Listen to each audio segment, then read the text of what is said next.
કઈ જો દીપડો રહ્યો. અમે દીપડો મેં પહેલી વાર જોયો. તમે પણ મહાદેવના દર્શન કરી લ્યો મંદિરના સજાના.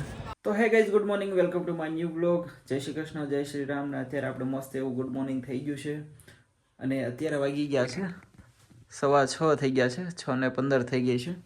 અને આપણે અત્યારમાં જવાનું છે આજે તો માર્કેટિંગમાં જવાનું છે અને સાથે સાથે આજે મહાદેવના દર્શન પણ કરવાના છે. સોમનાથ મહાદેવના દર્શન કરવાના છે અને સાથે સાથે આપણે આ જંગલમાં થઈને જવાનું છે અને ત્યાં તો ફાઇનલી સિંહ જોવા મળશે એ એવું કહેતા હતા. હવે જોવા મળે કે ન મળે હવે ત્યાં જઈને ખબર પડશે. મસ્ત એવો નાસ્તો પણ કરી લીધો છે ને આપણા ડુગલુને ટાટા કહી દઈએ. ડુગલું આવજો. ડુગલું અત્યારે સૂતું છે એટલે એને કાંઈ જગાડવું નથી. અને મમ્મી સૂઈ ગઈ છે. હવે મેં કહી દીધું છે ભાઈ હું જાઉં છું એમ. તો ચાલો ફટાફટ જઈએ અત્યારે. અને જો અમારો ભાઈ વહેલા 6:30 નો ફોન ઘૂમડે છે અત્યારે વહેલા જાગીને. તો હાલો આપણે એ ભલે ઘૂમડતો તો આપણે જાવી હવે. ગાઈઝ બહાર તો બહુ ઠંડી છે અને હવે ઠંડીના હજી સાહેબના ઘરે જવાનું છે. ઘરે તો નથી જવાનું, સોરી ઓફિસે જવાનું છે. તો આવી ઠંડીનું ઓફિસે જવાનું છે. આજે તો બહુ ઠંડી છે. તો ચાલો હવે તો જવું તો પડશે કેમ કે મહાદેવ દાદાના દર્શન કરવા જવાનું છે અને સિંહ જોવા જવાનું છે એટલે ભાઈ ખુશી તો અલગ છે. તો ચાલો હવે જઈએ.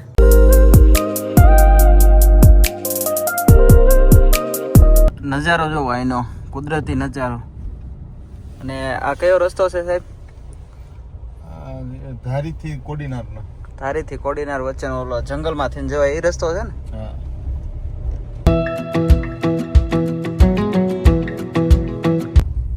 જો અહીંયા હતો ક્યાં ગયો જો દીપડો રહ્યો. અમે દીપડો મેં પહેલી વાર જોયો.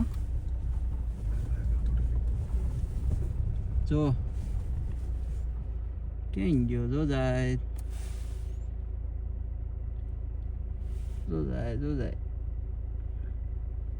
મિત્રો સામે આપને હરણ જોવા મળી ગયા છે. દીપડો જોવા મળ્યો, અત્યારે હરણ જોવા મળ્યા છે. તો એક નાનું બચ્ચું પણ સાથે છે. તો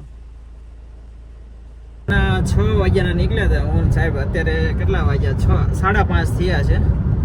એટલે આમ ગણો ને તમે 12 કલાક થઈ ગઈ નહીં આપણે પહોંચતા. અમે સિંહોરથી 12 કલાક થઈ આપણે સોમનાથ પહોંચતા. એટલે ભાઈ પણ સમજાવજે ને કે રસ્તો છે 3 કલાકનો જ તે. અમારે બધે સેન્ટરે બધી જગ્યાએ મળવાનું હોય, વિઝિટ કરવાનું હોય. તમને એમ થાય કે આ 4 વ્હીલ આંકે છે કે સાયકલ લઈને બે નીકળ્યા છે એવું તમને મનમાં ન થાય. ના એવું નથી. અમે પાછા જંગલમાં થઈને આવ્યા, સિંહ દીપડા જોઈને આવ્યા. પાછા અમારે સિંહ નતો જોવા મળ્યો, દીપડો જોવા મળ્યો તો. સિંહનો ભાઈ મળ્યો તો. હા, સિંહનો ભાઈ. હા. હવે જલ્દી દાદાના દર્શને જઈએ અને ત્યાં તો વિડીયો અલાઉડ નથી. તમને બહારથી દર્શન કરાવશું દાદાના. ધજાના જો એક યાદ રાખો, ધજાના પણ મિત્રો જો દર્શન થઈ જાય ને તોય તમારા જો કામ પાર પાડે ને એ સોમનાથ વાળો બાપો. જય સોમનાથ દાદા. જય સોમનાથ. આપણે જો સોમનાથના પુલે ચડી ગયા છીએ અને સોમનાથ પહોંચી ગયા છીએ. હવે આ બ્રિજ નીચે ઉતરીને પાછો રિટર્ન લઈને આવીએ.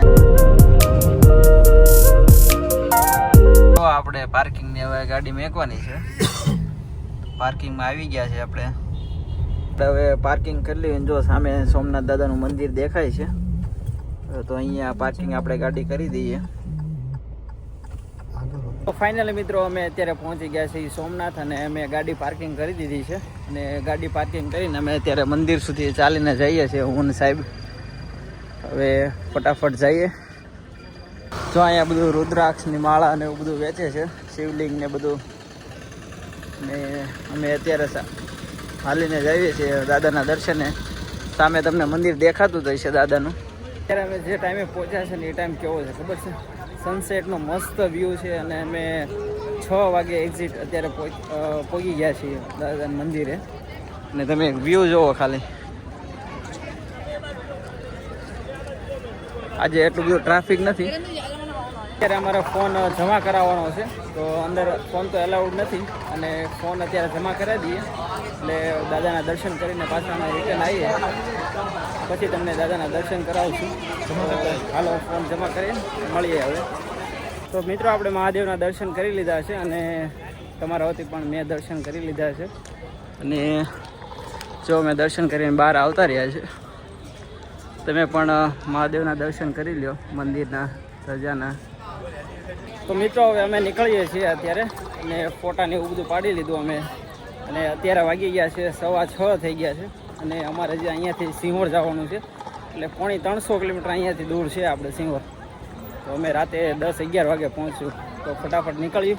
મહાદેવ મહાદેવ મહાદેવ મહાદેવ. મિત્રો આ છે આપણે વીર અમીરાજસિંહ ગોહિલનું સ્ટેચ્યુ જેને સોમનાથ માટે પોતાનું બલિદાન આપ્યું હતું. જો અહીંયા બધું રુદ્રાક્ષની માળા અને એવું બધું વેચે છે, શિવલિંગ ને બધું, આખી બજાર છે.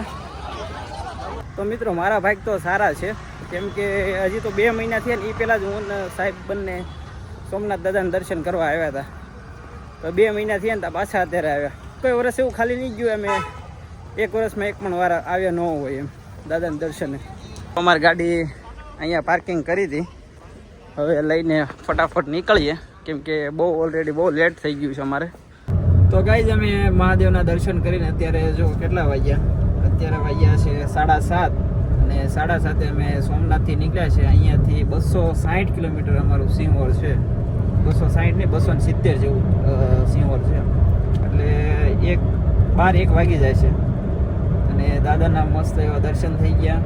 બેન સાહેબે બહુ મસ્ત દર્શન કરી લીધા અને થોડાક સોમનાથની બજારમાં આટા માર્યા અને અત્યારે દર્શન કરીને મસ્ત રિલેક્સ થઈને મસ્ત નીકળ્યા છીએ. અત્યારે નિરાતે ગાડી આંકીને જઈશું અમે, કોઈ ટેન્શન લીધા વગર અમે.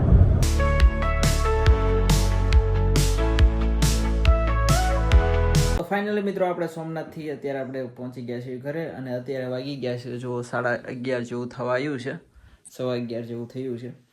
તો આજે તો આપણને મજા આવી, પણ આજે એક વાતનું દુઃખ થયું. મેં તમને સવારમાં કીધું કે સાહેબ આપણને સિંહ જોવા માટે લઈ જવાના છે અને આજે આપણે 100% સિંહ જોવા મળશે એમ. તો આજે આપણે સિંહ તો જોવા ન મળ્યો પણ દીપડા હરણ ને એવું જોવા મળ્યું. તો ચાલો સિંહ નહીં તો સિંહનો ભાઈ તો જોવા મળ્યો, તો કાંઈ વાંધો નહીં. પણ મહાદેવ દાદાના સોમનાથ દાદાના દર્શન આપણને થયા એ આપણા માટે સૌભાગ્યની વાત છે. મહાદેવ દાદાના દર્શન થયા એ તો આપણા માટે બહુ કહેવાય. સિંહ આપણે પછી પણ ક્યારેક પણ જોઈ લઈશું. તો હવે મિત્રો આપણે બ્લોગનો એન્ડ કરીશું અને બ્લોગનો એન્ડ અત્યારે આપણે ઘરે આવીને જ કર્યો છે. તો આઈ હોપ તમને આજનો બ્લોગ સારો લાગ્યો હશે. જો આજનો બ્લોગ સારો લાગ્યો હોય તો લાઈક કરજો, શેર કરજો, કોમેન્ટ કરજો અને સબસ્ક્રાઈબ કરવાનું ભૂલતા નહીં કેમ કે તમને નવા બ્લોગ તમને મળતા રહેશે. તો મળીએ એક નવા બ્લોગમાં. તો ગુડ નાઇટ, બાય બાય.